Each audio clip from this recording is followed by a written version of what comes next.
That's what a nose is for.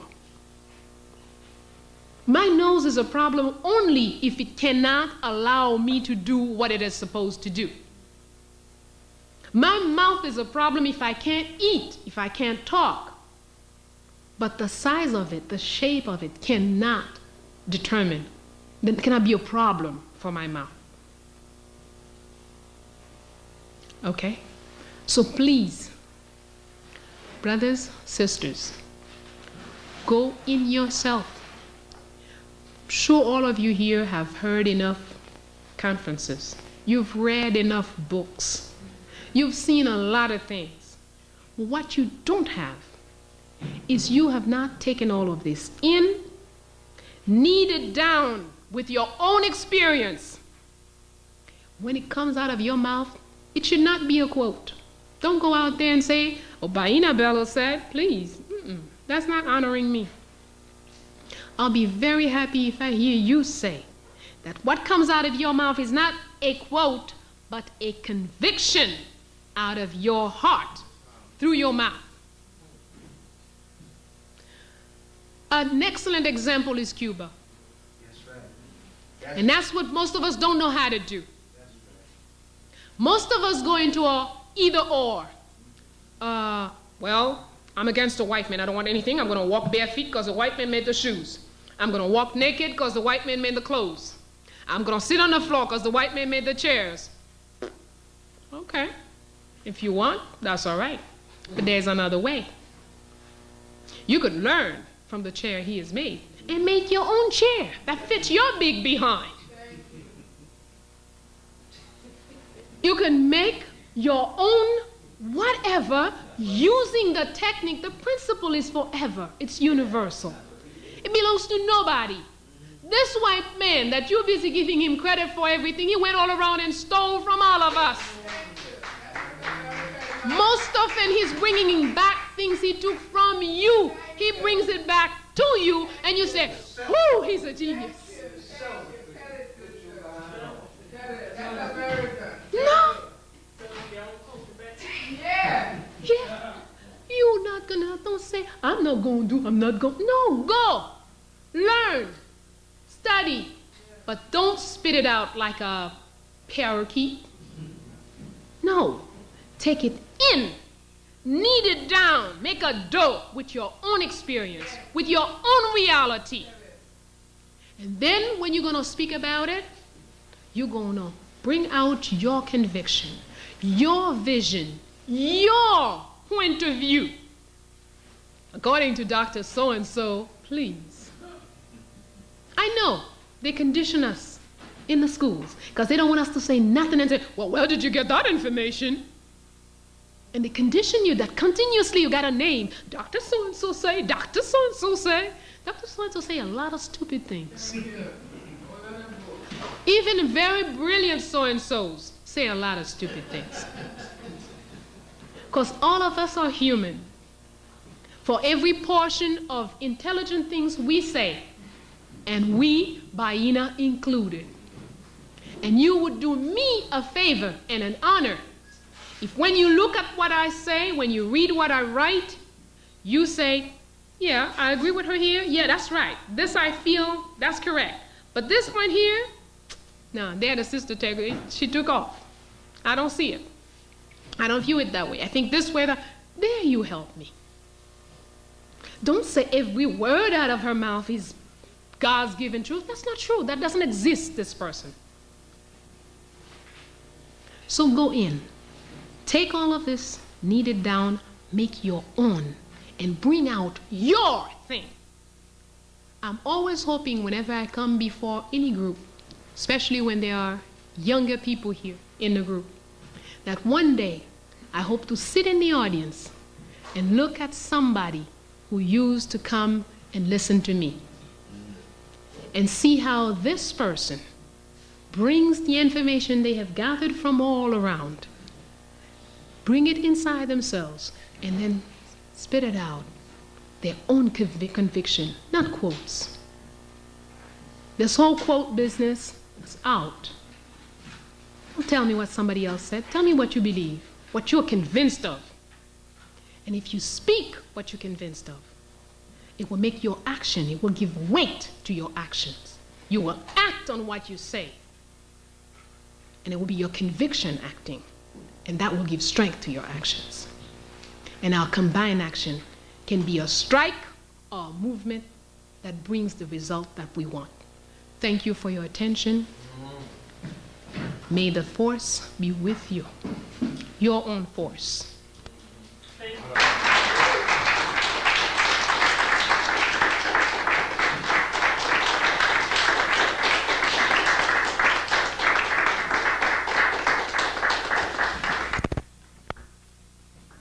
Thank you very much, sister. Just by way of repeating the announcements. Train. Okay, thank you. Thank you. Thank you for the question. Okay.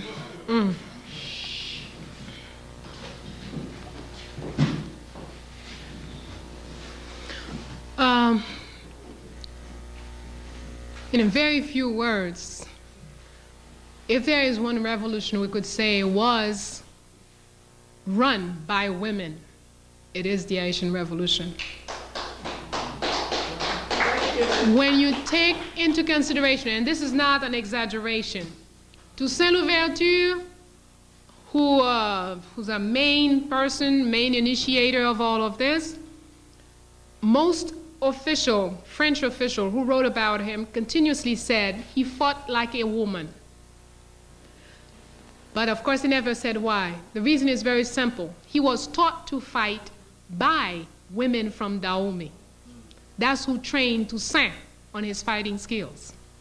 Jean-Jacques Dessalines was raised by his aunt Toya, an Amazon from Dahomey, who from the time he was a tiny little boy, his aunt continuously told him, "You must do for this land what I could not do for Dahomey." So the two main people in the revolution of Haiti, trained by women militarily.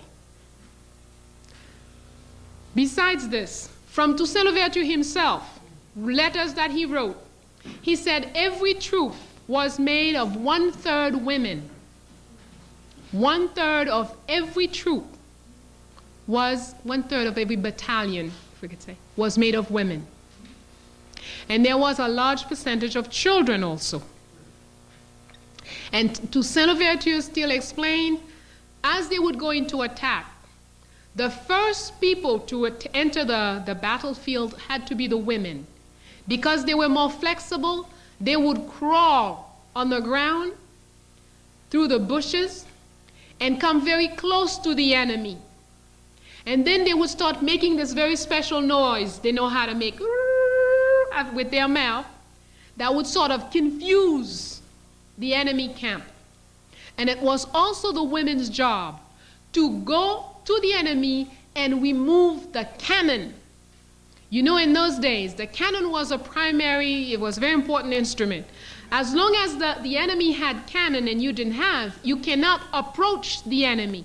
It was the women and children's job to go to the enemy's camp, render the cannon unusable.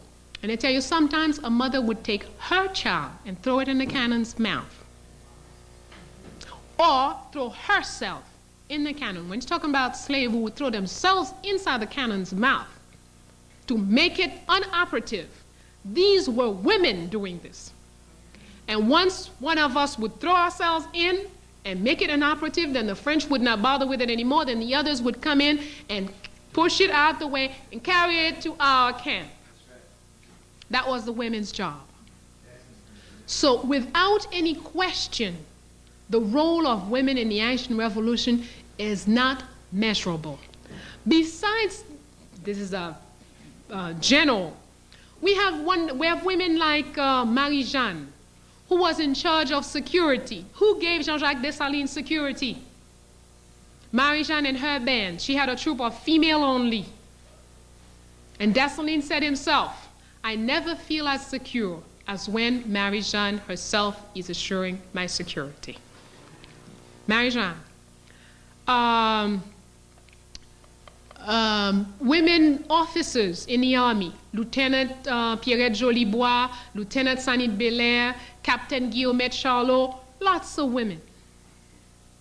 So there was that whole period, revolutionary period, up until Dessalines' death, even into Christophe's rule, women run all kinds of things. The first woman minister of treasure, the first person minister of treasure in Haiti, in free Haiti, was a woman, Femi Dagui. The minister for finance was a woman. The Dessalines government had a lot of women, and Christophe's government had women. It's after Christophe, with the first mulatto who became president, Pétion, that things turn around. He passed a decree saying that it is forbidden to ask of women, to give to women tasks that make too much demand on their mental and physical capacities.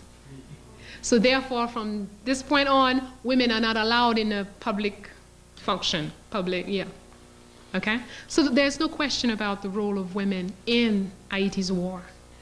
And if I go even further back, with the Arawaks, the first people on the island, there were 5 rulers at the time of the arrival of the criminals from Europe, and 1 woman among them, Anakaona.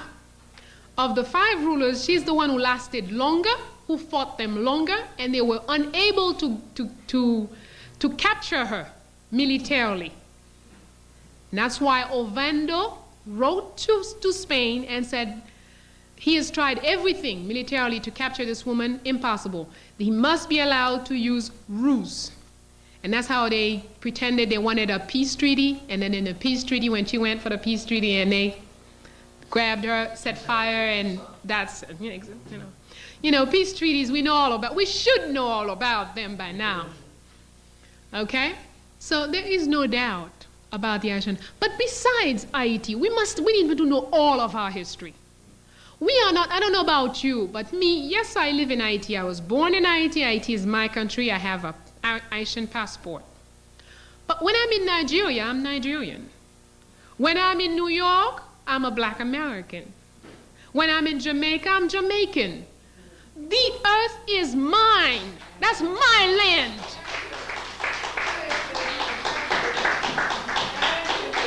And I must know my history wherever, in every corner where I am. It's important for us to know when we're talking about women in history, we must know about the 3 mamas in St. Thomas, who in the 17th century liberated the islands militarily from the Dutch. And the island stayed free for more than 9 years. They run the island before British, Dutch, and German put together to put these women down. We must know these things.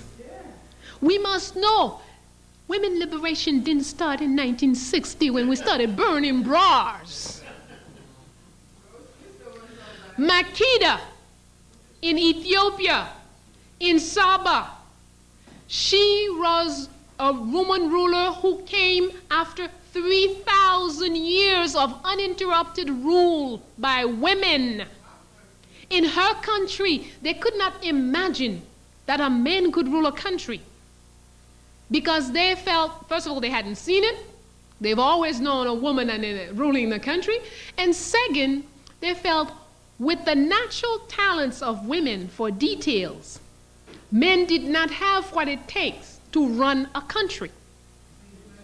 That's why it was the business of woman. Yes, it's very, logical that the way they viewed these things. Now, so we have, if we take Dahomey with a female army and a male army, the male army is in the business of protecting the king and the nation and making expansion. The male army's job was the day-to-day policing of the population and fighting defense. Each had their own role.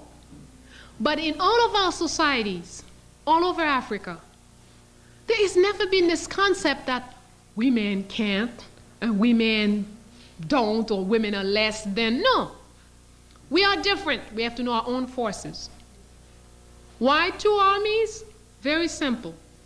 Women don't have their strength same places or in the same way as men. Men will be stronger, easily develop strength from the upper body.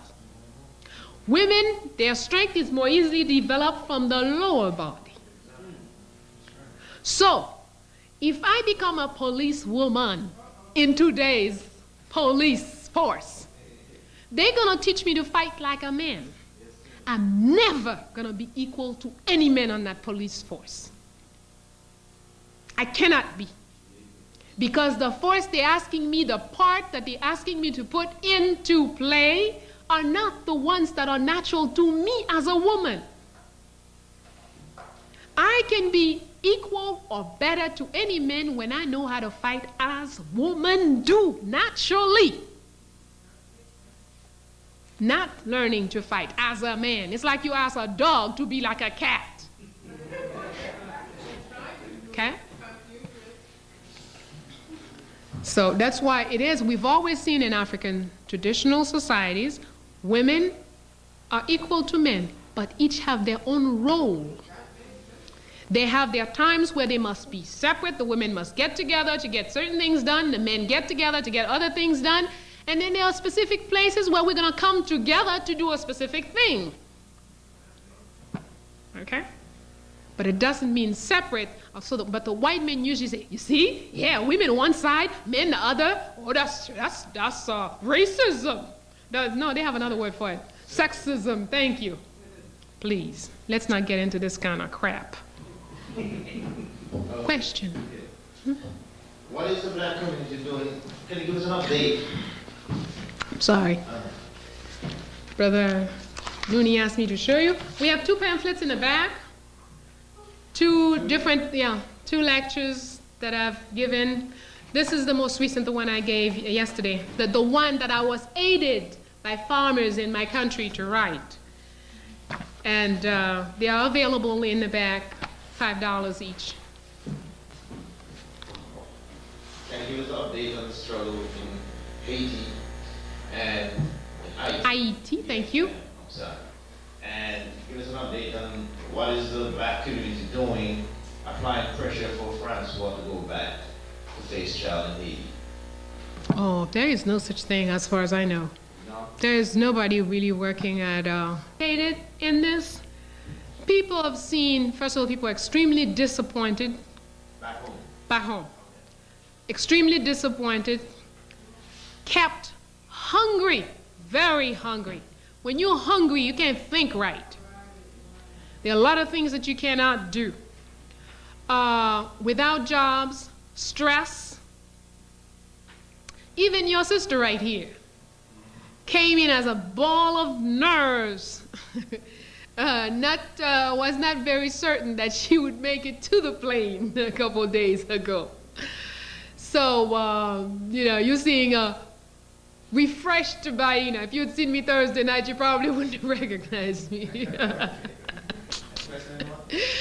So, but there isn't much of a thing. There's a lot of talk. But listen, it is very difficult when a few things that we lived very recently. When the U.S. went in, they claimed this whole occupation was to stop the coup, arrest the people who are doing this, and bring justice and all this other crap. Okay, they have gone in, stopped the coup. Okay, let's say yes, it stopped. Who did they arrest? Which big leader? Did they arrest Cedras? No. Gave him $80 million to go enjoy himself away from the country. Panama or something like that. Michel Francois, living well, someplace, Colombia or wherever. B&B, same thing. Constant, proofs about the killing that this man has done, even on television. There is you almost don't need a court to judge the man. You know what happened to him, right? So why is somebody going to be interested in putting pressure on the American government to bring Michel Francois to justice? all the documents that they they found from the FRAP office. FRAP was the official force organization which was out there slaughtering people by thousands, paid by the United States of America. Okay. Once they take the documents, what did they do with them? The U.S. took the documents for observation. And upon close observation, they decided to black out certain parts of the documents and to return them to the Haitian government after much trouble, many months, only after they had blocked out almost 70% of the text. What is this? And you want somebody to be interested in putting pressure? No. No. There isn't much going on at home on this. On the outside, there are a couple of lawyers, probably it's good business or nice PR to say that they're working on this thing, but probably nothing that will end up anywhere. Probably more media thing than anything else. Question. You're welcome. Thank you for a wonderful lecture. Thank you, sister. I would like to know, 21st century is upon us. Should we arm ourselves? I think the 21st century is going to be very critical. There's going to be a lot of different changes going on around in America and abroad. Do you think 21st century is anything different from the 20th century? Or the 18th or the 19th? No. For us? No. I don't think we have to have things like the 21st century. You know, hey, the centuries have always come and gone. And anyway, 21st century is by his calculations. Yeah. What do I know? For all I know, my people have been here maybe for 40,000 years. So I'm not into no 21st century, you know. Hey, that's not my problem, 21st century. But I do believe that we need to be serious about changing the conditions we're in. And as black people, we need to get serious about looking at ourselves, speaking the truth to ourselves, knowing ourselves, loving ourselves, respecting ourselves, and living defensively. You must love yourself, knowing that nobody else does. You must love yourself. If the whole world say whatever they want. You see, the trouble with the whole politics will have no value really for us if it wasn't for the fact these people are always up front and they represent us. Every time we talk about a Jean-Claude Duvalier or Mobutu or any other jerk that they created, which is not us, they created their monsters. They fed them, entertained them, protected them for as long as they could. And then in the end, they take them and put them up front. Oh, look, another black nigger. See how they are? Here's what they did. Here's this, here's that. They are attacking us every time. ABC has a special on how wicked this or that black leader was. It is really about us. It's to make us weak, to make us not trust each other, to make us not be able to have a leader that you will put all your backing behind and go forward with. It's a well-designed program. You have to see through that. It doesn't mean they didn't do the crimes that they are accused of. Yes, they did. But they did it with U.S., France, England's plan, U.S., France, England's weapons, U.S., France, England's money, clothing, everything. Mobutu robbed Zaire. But where did he spend the money? In France, in Switzerland, in Belgium, in the United States. All the property he bought is where? In their place. So who's going to benefit from the raping that Mobutu did? Not you, not me, not the average man from Zaire or ex-Zaire today. No. But the white man is a beneficiary all the time. Every time you hear a dictator someplace, know that it was somebody working for them, working against you. We don't want to sit and parade this. That's not our best picture. That's our picture, though. I cannot deny Mobutu is me. Jean-Claude Duvalier is me.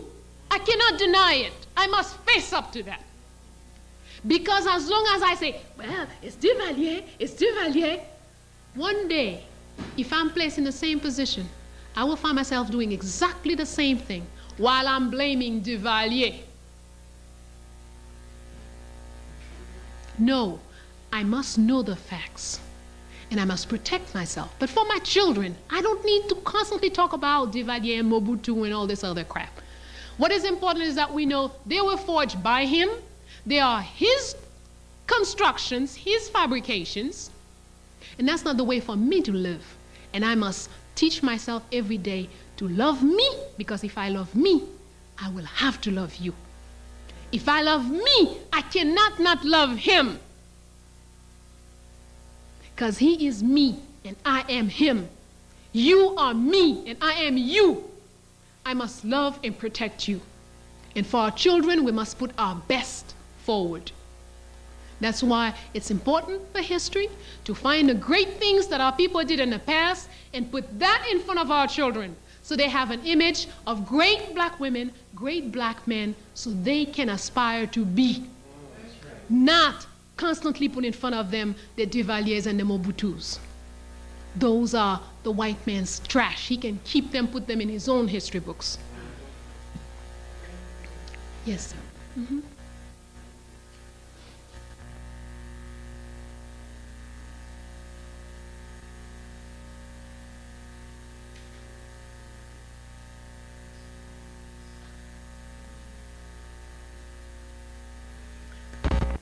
There's a lot of trash written about it. It's what they write about it is usually the Hollywood version.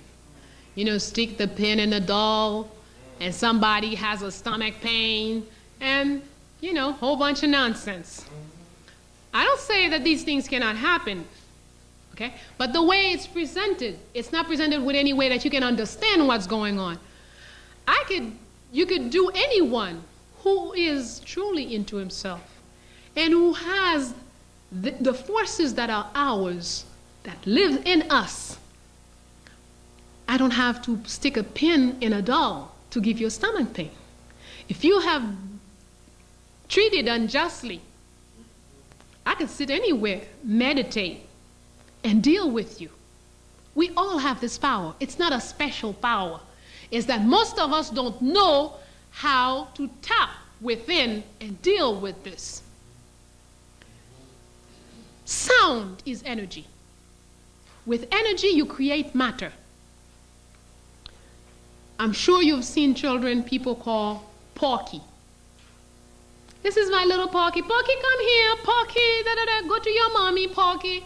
What do those children look like? They're not very attractive. But the mothers don't understand. When they took this 3-month-old baby and they started calling it Porky, Porky, Porky, they created the pig that they don't like today. Because with your words, words are sound, sounds are energy. We call ourselves niggas. We call ourselves all kind of trash that this jerk first gave us. And then, you know, with all the adjectives, you know, niggas are. We say it continuously. We are reproducing it continuously. We need to stop. You don't agree with what a brother is doing? I don't agree with what this brother is. You don't need to give him no name. You don't need to put all kinds of negative adjectives on him, because whether you know it or not, the force is in you and it works. That's a science. Okay? Now, Vodun has established the different principles. The first principle is identifying who you are. If you don't know who you are, you'll never make the right choices for yourself. You will never be content and at peace with yourself. If you're not at peace with yourself, you can't be a good fighter. You'll be too troubled. You'll be too confused. You are easily deterred. You come here with good intention. Yeah, I want to be part of the fight. I'm going to join the brothers. And you come in. But it takes almost nothing. A bean pie. And you're going to sell out everybody. It's not your fault. You just don't know who you are. The basic work was not done. Okay? So start to work. Anybody who starts learning themselves will develop all the forces, the power, the puissance that is in us. Then you are qualified to to take a partner, to join with groups, to do anything. But as we stand right now, we're not qualified. If we don't know who we are, we don't know ourselves, not even materially.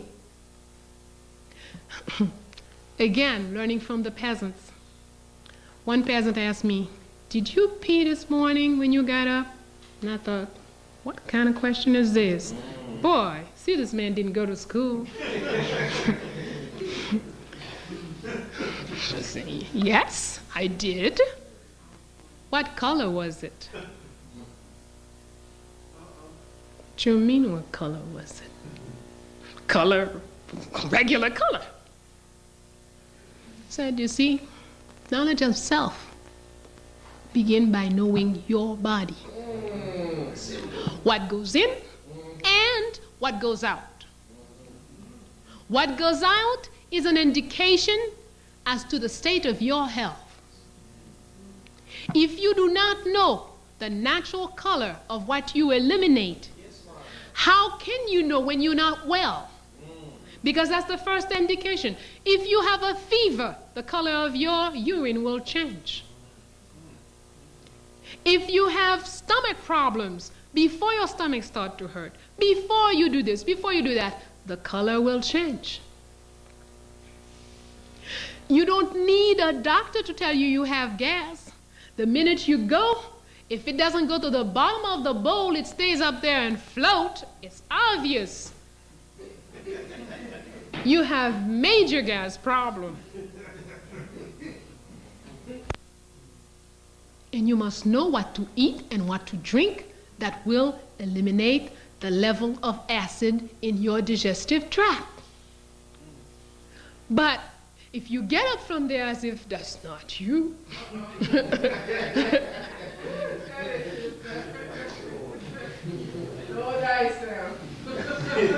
yes, we must deal with our everyday reality. So get into knowing our body. Your eyes, they change color all the time. You don't need to wait until they're red, bright red, and everybody's saying, "What's wrong with your eyes, child?" before you're going to do something about it. Your gums, they tell you a bunch of things about yourself. Okay? So let's love ourselves, know ourselves. Look at yourself. Don't hide it. Your gray hair, just flaunt it, baby. Don't paint it.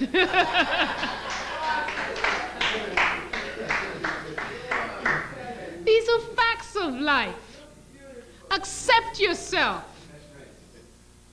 Okay? As I said, often people, at home, it's the in thing. Nobody has gray hair. I'm one of those weird things from outer space. And when people say, "Well, why don't you do something?" I mean, you're very pretty, Bayyinah, but if you would just, and sometimes the word can't quite come out. I said, "You see, I have earned every single white hair you see on my head on the battlefield. There is no way I'm going to get rid of one of them." Right? So accept ourselves. Love, that's loving. Knowing self, that's loving. When you know self, there is no limit as what you can do. L'ouverture was a legba.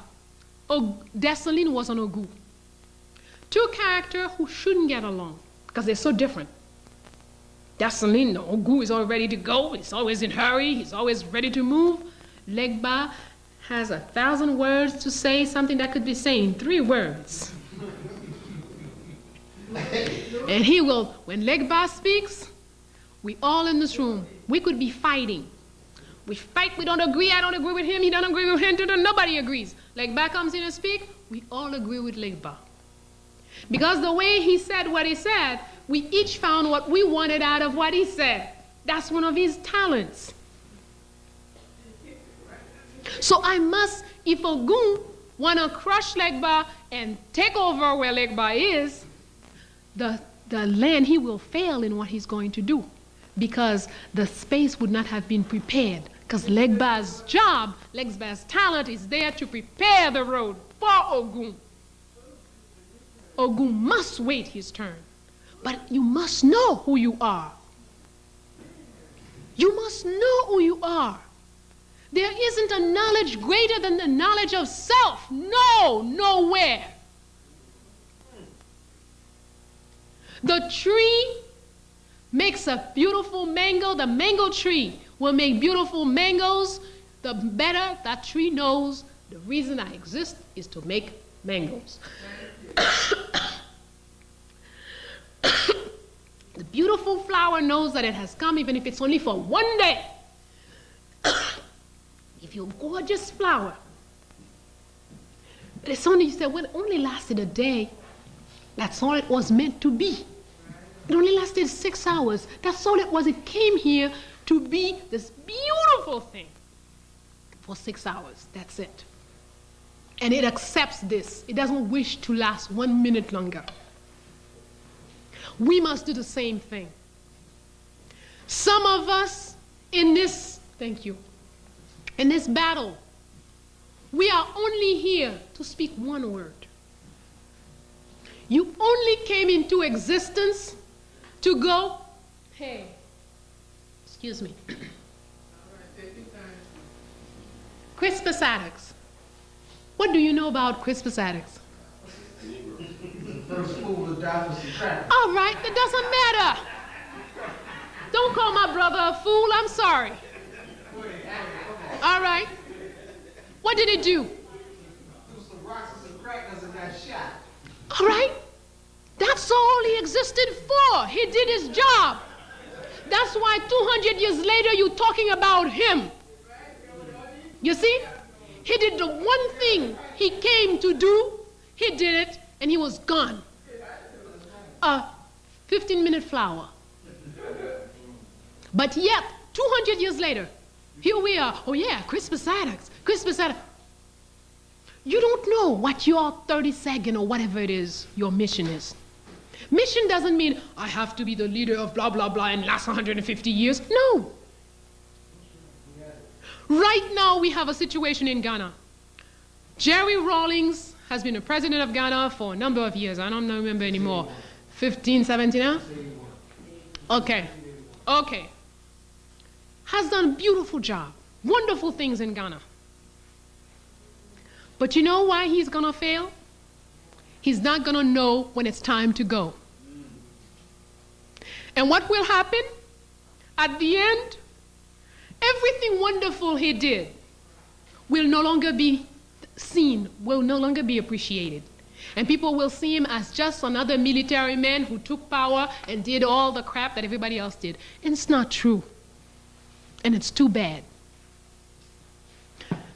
Jean-Bertrand Aristide, he's a Legba. Did a beautiful job, but he didn't know. He should have died and not returned. Yes. He wants more time. Your time is over. You have done your job. You raised the dead, 7 million dead people.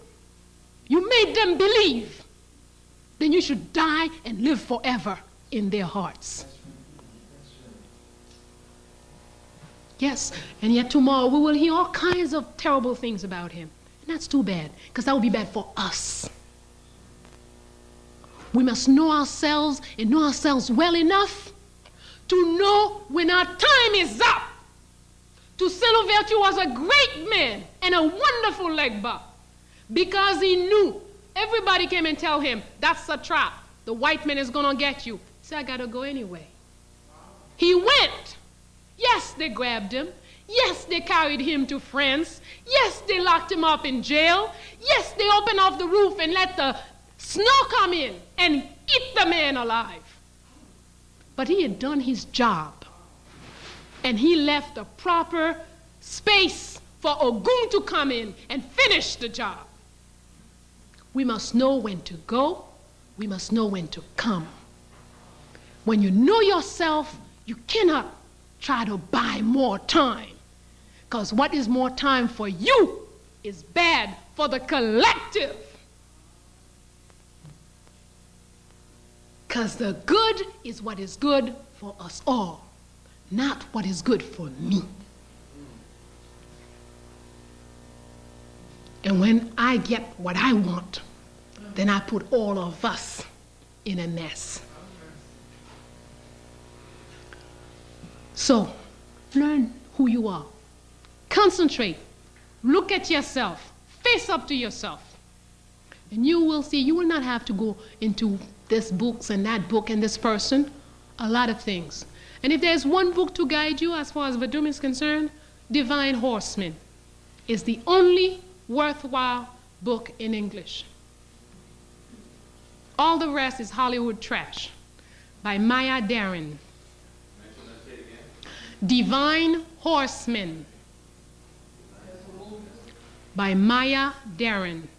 There's the book and there's the video. Divine Horseman. Where did you get it? There's a place called GDN. I forget the name of the. On Merrick Boulevard. In Queens. We probably got the story. D&J. Okay. All right.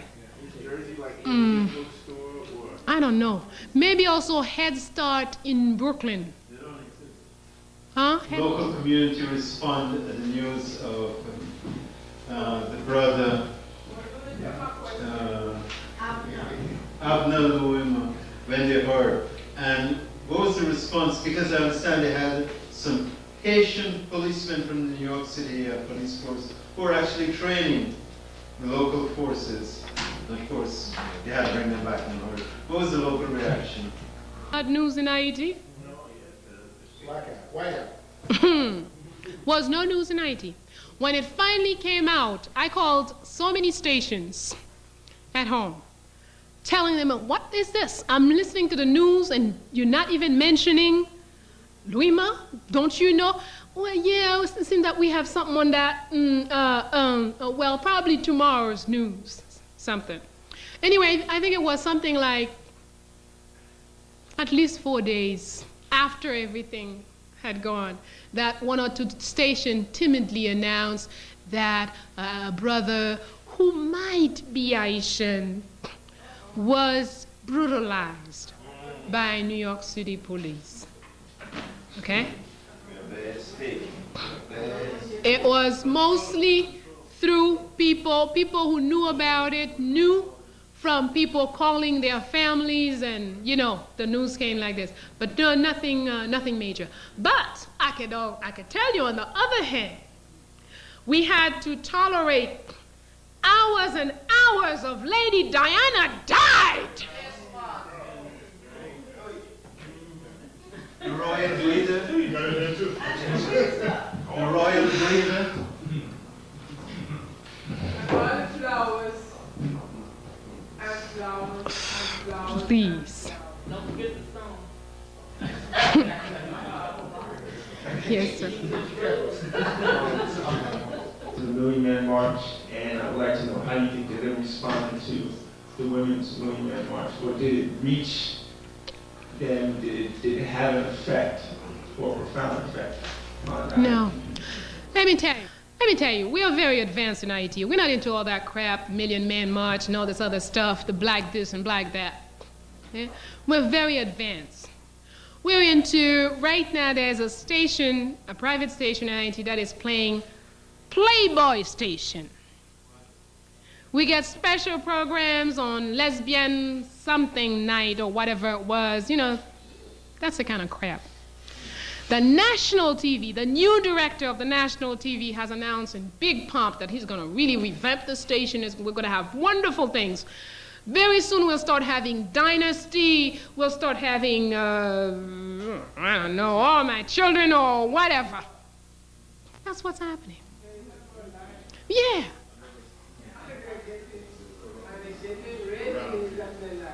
The person who is informed is not informed from, anyway, right now, let me tell you, from in the past 18 months, we had about 14 radio stations. Between when I first went home and now, 18 months later, we now have 52 radio stations. With the 52 radio stations, you probably cannot find 6 stations where they speak Haitian. When you turn on the radio, if you don't want to hear American music, you're just not gonna hear music.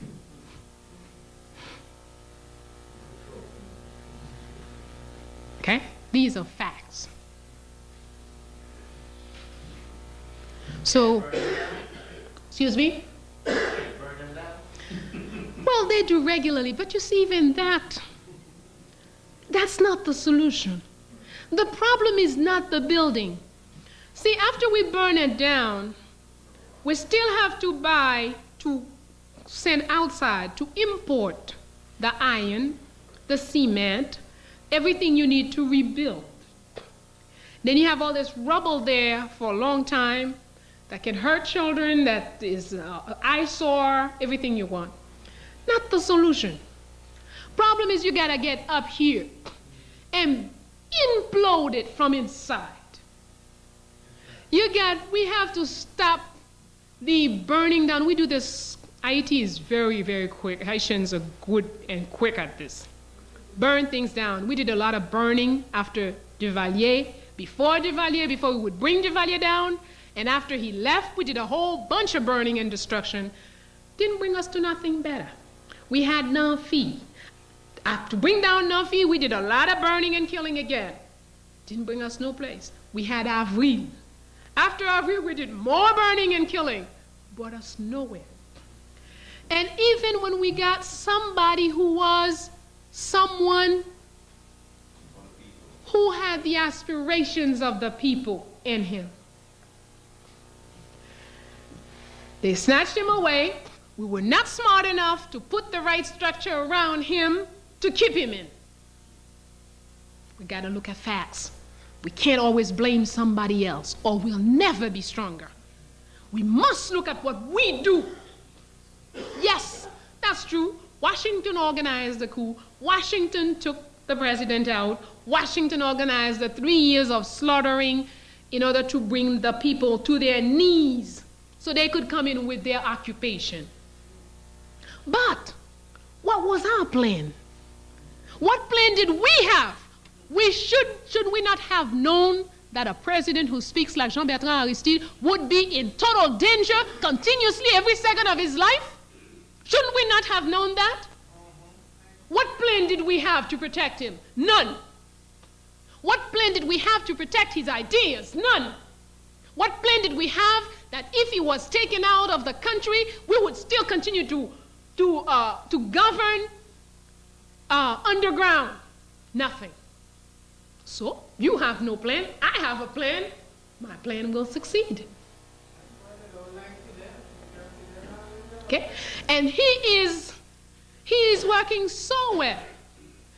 Bring him out, transform, retrain, I don't know, made the new version, brought the new version back, we clap, wonderful, he's back.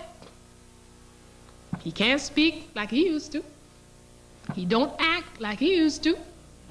We happy. He's here. No. We must have a plan. People who know themselves always have a plan. You have a plan, and you have an alternate plan to this plan, and you have an alternate plan to your alternate plan. That's how people who know themselves act. But if we're just a leaf, a dead leaf out there, then the wind blows us anywhere it wants to, and then we're always surprised and unhappy to where we end up. That's where we at now. We gotta be for real. We gotta take everything serious.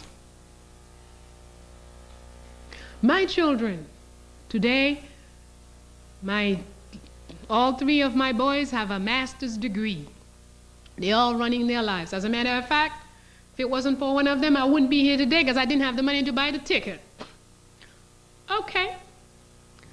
But these children spent almost 2 years without going to school. When I didn't feel the schools in the neighborhood could do what I want for my children, I kept them home. But when I kept them home, I had to go to work. And when I come home, I had to be a teacher in the house for 3 or 4 hours to 4 brats. 4 wild ones. Because 4 children spending all day in the house by themselves. Okay? But almost 2 years, I kept them. And people were very furious with me. Oh, can you do this? You can da-da-da-da-da. Everybody finished school. Everybody did their lives. The 2 years out of school was probably the best 2 years for them. Okay? I always make it my business not to let somebody else bring my children into learning to read. Of course, I have an advantage. I'm a teacher. So I believe learning to read and toilet training is the same thing. Because the way you initiate the child's education is vital to everything that will happen to him later. So I train them, teach them how to read, just as I start doing the toilet training. They learn to read. And all fundamental things they'll know at home first.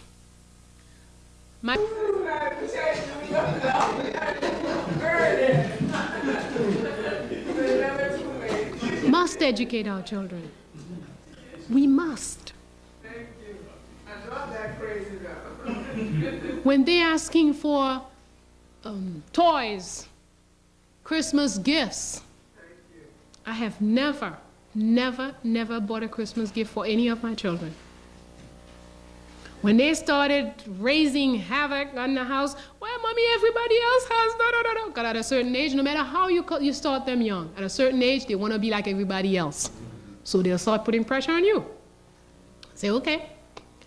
You want to know what Christmas is all about? Say, well, everybody does it, mommy. Even if, we know there's no, but, okay. I'm going to give each one of you $40. We're going to go to the store a couple of days before Christmas. And you will be free to buy whatever you want for your $40.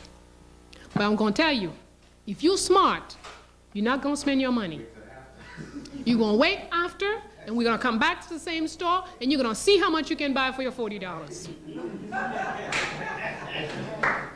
I never had any more complaint about no Christmas.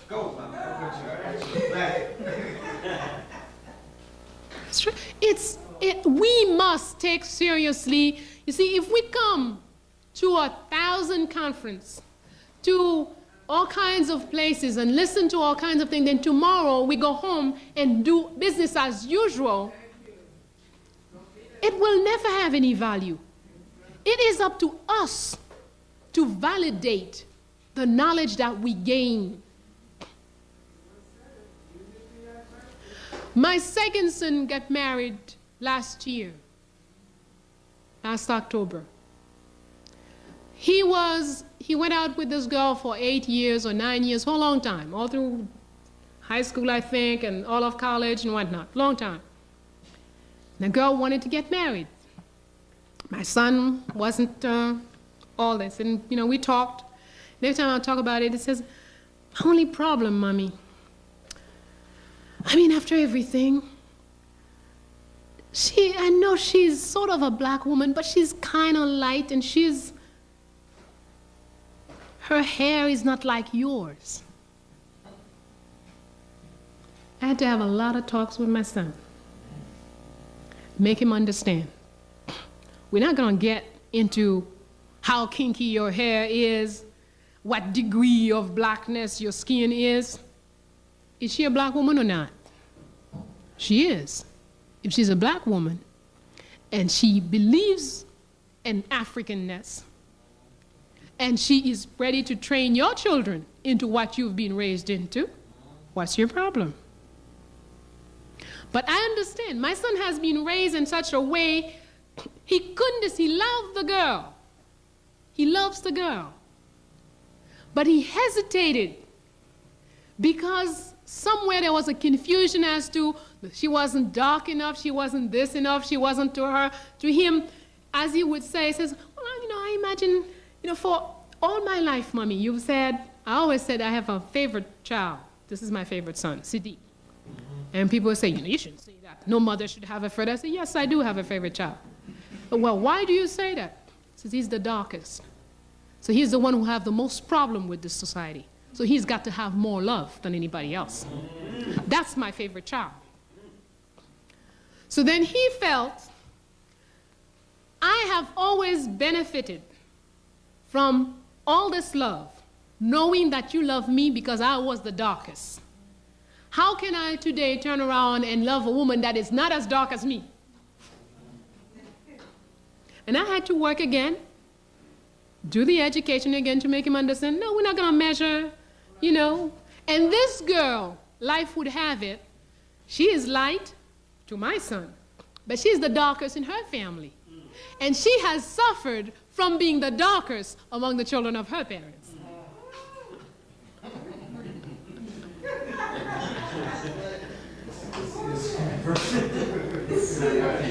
We have to deal with these things. Those are realities. That is part of the education we women are responsible for. We black women have a duty to raise our children and raise our would-be husbands. We must raise them. Because if you are unaware, African conscious woman, his mother wasn't. So you don't expect the brother to have picked it up like this. So we have to see our role as educator is fundamental. We must take, and if anything, when things go havoc in our communities, sisters, I have news for you. You're guilty. The men are unlivable. Who raised them? You and I did. They're jerks. Who raised them? You and I did. They're wife beaters. Who raised them? You and I did. So if we want to save our community, we want to save the collective, we have a duty to educate our would-be partners. And we can't mix. We are African on one side on certain things, and then on the other things, we the white as snow.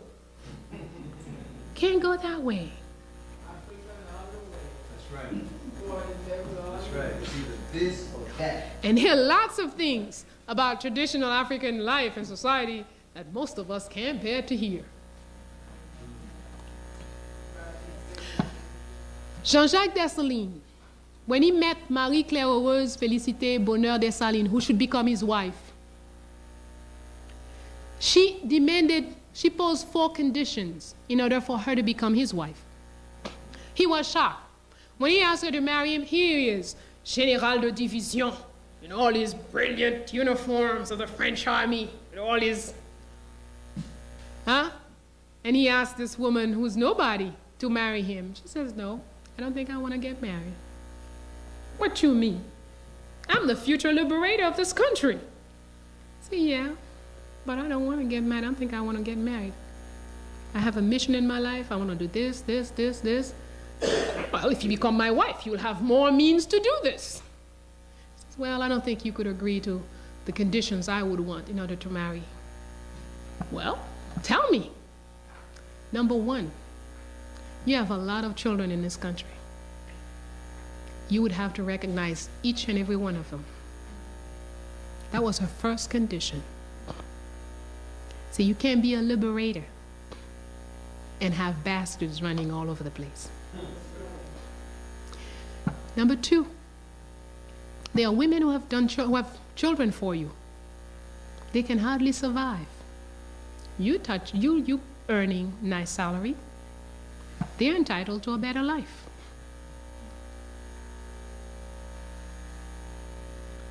He says, well, when we're married, that would mean you will have less. She say, yes, but that would mean we will have more.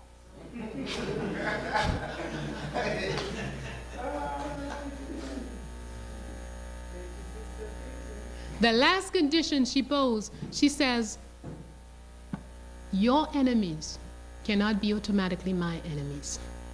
He was furious. What's wrong with you? I'm running a revolutionary war, and you think I'm going to walk into my house one day and find my enemy shitting in the living room? She said, well, this may happen, but I cannot.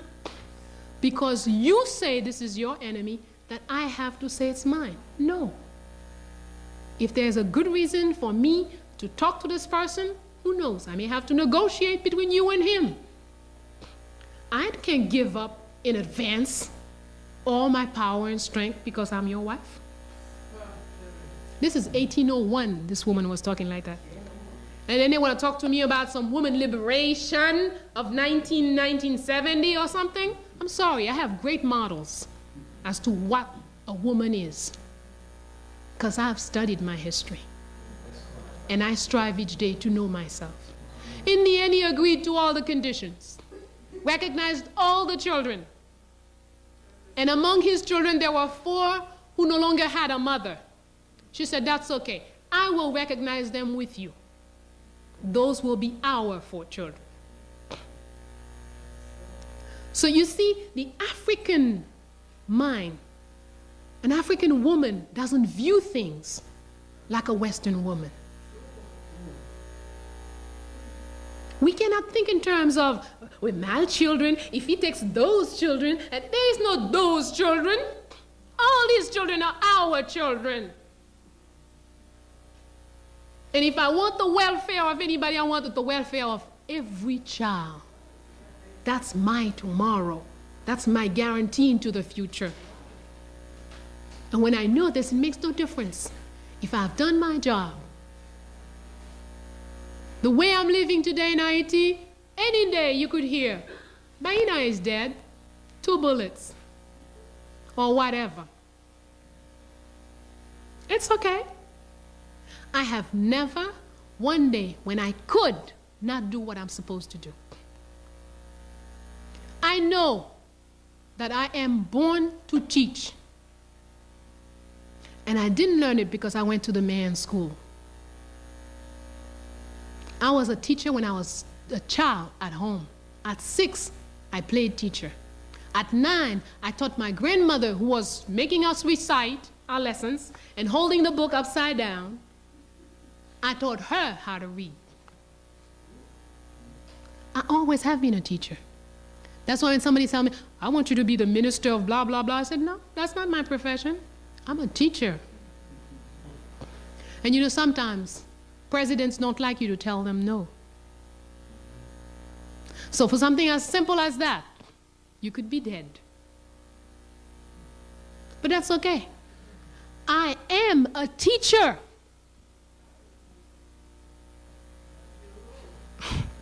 And I'm not going to be something somebody else wants me to be. And that's what you need to do. Know who you are and stand your ground. Because you know how to speak, don't make of you a politician. You need to know how to dance in mud and in feces to be a good politician. I'm not. So identify who you are. Hold on to it. Every day, go back in. Look for more of your strength. Learn how to use it better. Sharpen your skills of knowing and loving self. And our nation will be saved. Great government is made by people who know who they are. Bad government is not a bad somebody, you know, Mobutu is guilty, this one is guilty. No. The nonsense that goes on in our countries goes on because none of us know who we are. None of the leaders know who they are. The day you have somebody who knows who he is, look at Castro. Been wearing this uniform for 30 some odd years.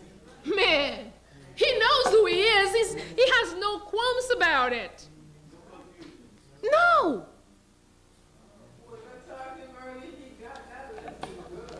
The world is against him. His country progresses. Attempts on his life on a daily basis. Without knowing, he survives. Because he knows who he is.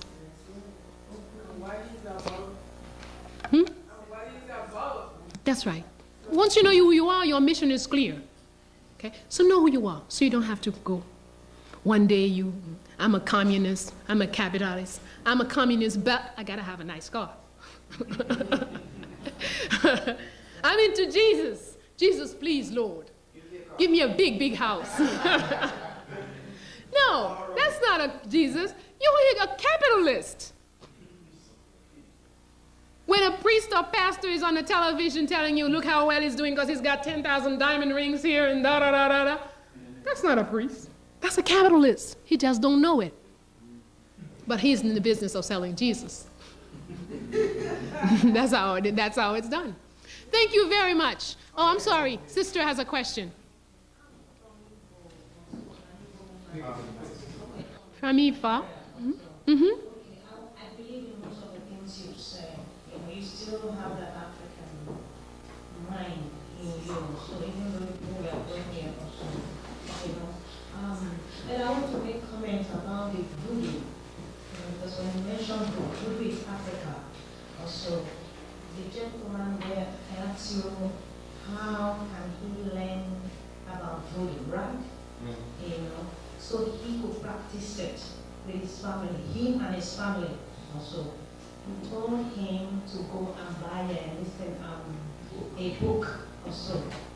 I want to assure you all here, because I'm a Igbo woman, you never buy a book written by any human, whether white, blue, or green, to study voodoo. When you want to learn about voodoo, you go to the source. Where is the source? Africa. You go to this peasant or whatever, a bushman, they teach you. The real voodoo man will never write anything to you. In Africa, whatever we are taught is here. Your mind. Your mind is you. So, you never, whatever anything anybody tells you to go and buy a book or so, for you to study about voodoo, anything you buy is nothing but a trash. If you have your money, you save your money. Any day you ask questions. For you to go to another country, you have to be able to ask questions so you know where they will lead you. They guide you to the real people, because there's a lot of fakes out there. And they will teach you how to practice voodoo. They never go to any human to buy any book or whatever saying you are practicing voodoo. Because you could be mistaught and voodoo will kill you. You have to learn, you have to be guided. Anything voodoo. There's nothing bad about voodoo, but when you mispractice it, you will become over and you won't forget. Thank you. Thank you. I will make one difference for you, one rectification for you. I said first, you may purchase this book that will give you some ideas, all right? But not that the book would teach anyone. The book cannot teach anything, that because what we are Vodum. Okay? Vodum is simply a conscious that the spirit is present. So in order to be, you cannot learn that in a book. But a book can guide someone who has no knowledge, you see, until they can go in and find within themselves. Listen, Africa is everywhere Africans are.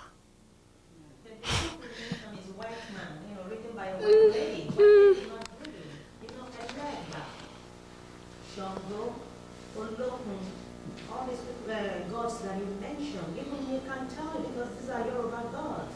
You have to know how to worship them, practice them also. There's things as a young person that my grandmother know I don't know. And there's things they want me to know, you know, that they should tell me, and the things that they don't want me to, I will know. When you say Ogun, you say voodoo here, that's the western part of your listen. What is voodoo? I don't know. That's the Inside you. Everything is in you. Everything is in you. Certainly, you can learn from, Brother Inuni is asking me again to remind you, the texts are in the bag, okay? In fact, there also you can get some information about it, okay? So, but these, excuse me, never can anyone learn anything of spirit in a book. That is, you know, and no one, you know, that's not, you know, everything we've said here would make you understand that, okay? A book can guide you, give you certain elements for learning, certain elements to initiate you into understanding something. But only experience in the end is going to be what you need, actually, okay? But a book can give you an idea. I want to go to Nigeria, I can buy a book written by anybody. It will teach me Nigeria is a country in West Africa, it has this city, that city, da da da da. It gives me, but I don't know Nigeria for that, right? I could see a map, I could see pictures. I don't know Nigeria. But once I go to Nigeria, I experience Nigeria, okay? And the same is true for anything. No knowledge is ever really acquired from a book, but a book can be a guide to initiate you to anything. All right? Thank you. Most of all, the book that I mentioned, as I said, I think I told you, is the only thing written in English that I would recommend. There are lots of things, but so much poison and so much Hollywood simagry in it that I would never mention them. All right, I do have a small bibliography in the back of this text. Then you have the name of the authors. Okay, Nuni says, buy it so you know. Okay, thank you very much.